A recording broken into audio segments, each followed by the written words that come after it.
I had a father-daughter relationship with an unrelated older man in my 20s that no one knows about.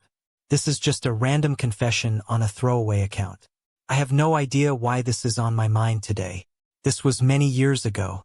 I now realize that relationship was one of many I've had that reflect my ability to compartmentalize my feelings, as well as my transactional view of relationships. So what happened? I was in my early 20s, and I didn't have the best relationship with my parents at that point. It looked fine on the outside. They were in my life, but I felt disconnected from them in some ways. I grew up in a family that viewed boys as superior to girls. A boy in that family is constantly praised by his father and coddled by his mother. If a boy needs extra help and attention, it's understandable. If a girl needs it, she's needy and defective. If he acts out, it's boys will be boys. If a girl does, she must be crazy. Well, unfortunately, I was born a girl into that family.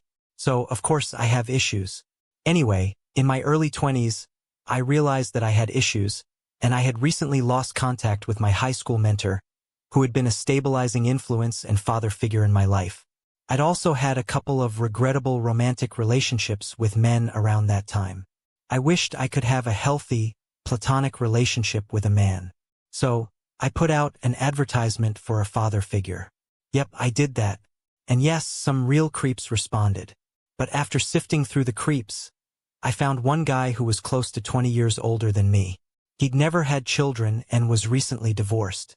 This relationship lasted for months, and there was nothing sexual about it.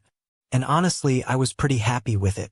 My insomnia went away, my health improved, and I thrived in my career. He traveled the world but felt like no one was really interested in his stories, photographs, and life lessons. So, he'd spend hours telling me travel stories and showing me photographs of the places he'd been to. He'd talk to me at night until I fell asleep, and he would give me advice on everything from work to boys with bad intentions. Anyway, the relationship did eventually end, unfortunately. And I never told anyone about it. But I think about it sometimes. About the silent, lonely struggles people face that no one knows about. I was a cheerful and popular employee at my job.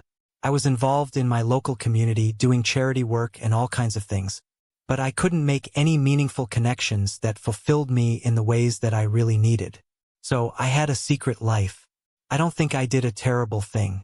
It wasn't harming anyone, but it's strange enough for me not to share it with my friends and family. Anyway, it kind of feels nice to get it off my chest.